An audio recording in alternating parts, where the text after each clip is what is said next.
let's get into the top 10. Joe DeLeone with the outright stupidest top 10 I have ever seen in my life. This idiot has Air Force in his top 10. This has got to be the biggest troll I've ever seen. I mean, they belong. Like You're they belong an in there over Alabama. You are an idiot. Okay, that's not actually my top 10. This is my real top 10. Okay. All right. But this, when you had Air Force there and I saw Air Force, I was like, what is he doing? So, and he did have, for everybody on the podcast, he did have Air Force at number 8. All right. So here is his real top one. 10. Well, read it off for us, Joe. Who do you have in your top 10? Number 1, Georgia. Number 2, Michigan. Number 3, Florida State. Number 4, Ohio State. Number 5, Washington. 6, Oregon. 7, Texas. 8, Alabama. 9, Ole Miss. 10, Oklahoma. You thought you were going to slip that one past by me with the Air Force. No, I didn't think I was going to slip it past you. I knew you were going to realize it immediately. I just wanted to, because the bid has been on the show that I was going to find ways to keep Alabama out of it, and I can't do that anymore. But then I thought of the argument. Maybe Air Force belongs in there. So look, you know where I'm going. I want to spend less than 30 seconds on this. I just can't put Washington in the top 5 anymore because, Joe, like Oklahoma, okay, and it's why Oklahoma. I really debated not having Oklahoma in my top 10. I know that they beat Texas, and that's fine and dandy. Joe, they lost to Kansas, and they're a 2-point conversion away against UCF from losing. Right? Like they've had back-to-back really, really bad weeks defensively. Yeah. Really bad weeks defensively. With all that being said, man, I just can't have Washington in my top 5. I don't care that teams have a loss next to their name. It doesn't bother me if you play a good opponent and lose. I think they are so fraudulent, but I know that you're going to push back, which it is what it is. Okay, well, I will see if we can try not to get into a debate right here. Look, I think that the head-to-head stuff is important. When there are losses, when teams have losses, it kind of goes out the window. We can reshuffle as I did with Oklahoma and Texas. But when we have a team that is undefeated and that they have been offensively as explosive as they have been in most of their games, their ceiling is that of a top 5 team. There are very few teams in the country that are up to that level of ceiling. And I don't think any of the other teams in the top 10 are as offensively explosive as they are for how quickly they can score. I think the results, as I said at the end of last show, I think the results of the last 2 games have been them just playing shit football and dicking around. Good teams find ways to win when they're playing bad. They have played poorly. That is not reflective of how they're actually capable of playing. And it sounds like I'm making an excuse for them. Yeah, I am making an excuse for them. But I think when it comes down to it, when they play these big games, like when they play against USC this weekend, they will find a way to win.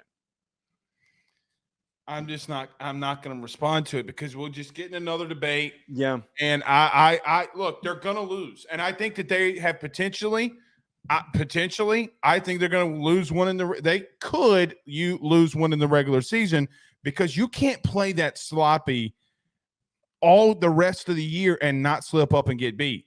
There's going to be a team out there that knocks your I'm not going to say that, but they're going to put you in the mouth and you are not going to know how to respond. We'll see. Here's my top 10, Joe. Number 1, Georgia. Number 2, Michigan. I am really close to taking Michigan out of my top 10. I mean, not top 10, my top 3. I just think Florida State and Ohio State both deserve to be ahead of them. But the eye test for me just I can't do it right now. Texas at number 5, Alabama at number 6, number 7, Washington, number 8, Oregon, number 9, Ole Miss, who cracks into the top 10 for me, and then number 10, Oklahoma. Wait, I need to pull that up one more second. So, okay, you know exactly where I'm going to go. We have the same problem with both of our top 10s every single time that we do this every single week. I cannot justify Alabama being there at number 6. Sure, we disagree about Alabama being ahead of Washington. I'm not going to go down that route. but Alabama cannot be ahead of Oregon. Oregon is, without a doubt, forget the loss for a second, the most balanced team in the country right now. I think that they are so balanced. They would be undefeated if it wasn't for bad in-game coaching decisions. They are firing on all cylinders. Even in that loss, they played really freaking well. I can't hold that against them. I can't. The only reason why they're further back is because they lost a game. That's the only reason why. They deserve to be ahead of Alabama. You know why I have it there? Why? Because they almost got beat by Texas Tech too, and you don't allow for an Alabama to almost or get in a dogfight with a team like A&M, but you'll allow Oregon to get in a fight with Texas Tech. But that hasn't been my argument. My argument is that Alabama's deficiencies have been glaring and they've been very bad. Their offensive line has led to backbreaking sacks. The interceptions by Jalen Milroe have been terrible. Their offense, when it is bad, is horrifically bad. Oregon's game against Texas Tech was the second game of the season, and since then they have completely picked up and they have not looked back. I keep seeing the same problems on a weekly basis, even when they win. And this is part of my whole debate with Alabama when we did the preview, is that I think our perception of them it's shrouded by Nick Saban and him being the head coach, that we are forgetting because they're winning that they have these big, huge problems. But they are winning. Okay, what are they? I'm not gonna say it. If they lose to LSU, what happens? I don't want to do that. I don't want to waste your time with that. But yes, they have won because they're beating teams that I don't think are as good as they look. To the other part of that, Joe, but if they do beat LSU, okay, if they do, they're going to Atlanta. And they're going to play for the SEC championship game. And I will also tell you this. I didn't say this in the Georgia segment. I'll say it here. There's going to be a time where Georgia loses in that regular season, or they lose in the – I don't agree with that part. Joe, everybody loses in the regular season. There's a reason that USC's streak came to a halt. Why? Because the – amazing players they had were gone. Alabama has lost games in the regular season. Why? It is very difficult to win constantly and go undefeated in back-to-back years in the regular season. It just is. It is, but they have every advantage for them to go undefeated again because they're playing Tennessee on a down year, and their best team that they're playing the rest of the season is Missouri. And we just talked about how they're going to beat them by 14. Sure, but Joe, it would be almost unprecedented for them to go undefeated in the regular season in the SEC back-to-back years. Well, precedents can be broken. Sure, it can be, but I just think I think Bama defensively. Okay, so here's the thing with Oregon and Alabama, where I will admit Oregon offensively is really good. Okay, they haven't seen a defense like Bama's. They haven't. I don't know. Have they? Tell me the team. And you know what else? You say, well, what about Nick Saban? Yeah, let's talk about Nick Saban. And let's talk about Dan Lanning. I love Dan Lanning to death, but we can't compare the two of them because one of them has been coaching for decades and the other one has been a head coach for 2 years. It's about when they would play.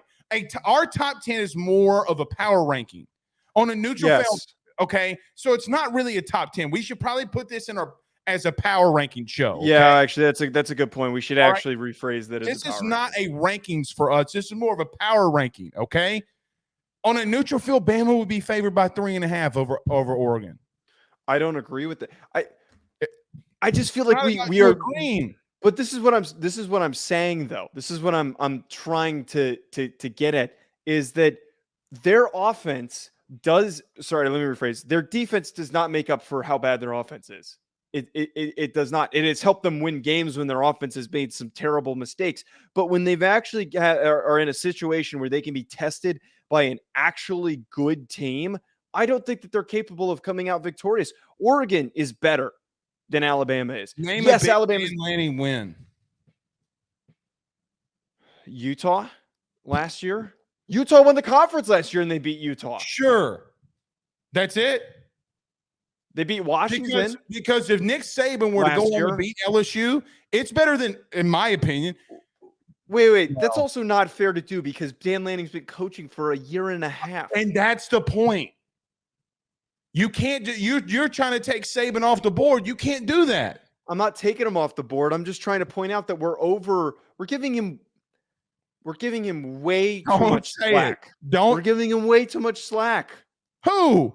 Saban. We're giving him way too much slack. The game. They have taken advantage of multiple teams was being overrated. If They Alabama beat Texas A&M when we thought they were somebody. Hold on. If Alabama was a wing T pass away at Stanford from losing, what would you have done? Wait, sorry, say it again. I got distracted. If Alabama was a wing T double pass away from losing to Stanford on the road, what would you do? I would point out their flaws. Okay. Do the same to Washington. We're not talking about Washington right now. We're talking about I know. Hold on. If Alabama were to go on the road against Texas Tech and had the same performance that Oregon did, what would you do?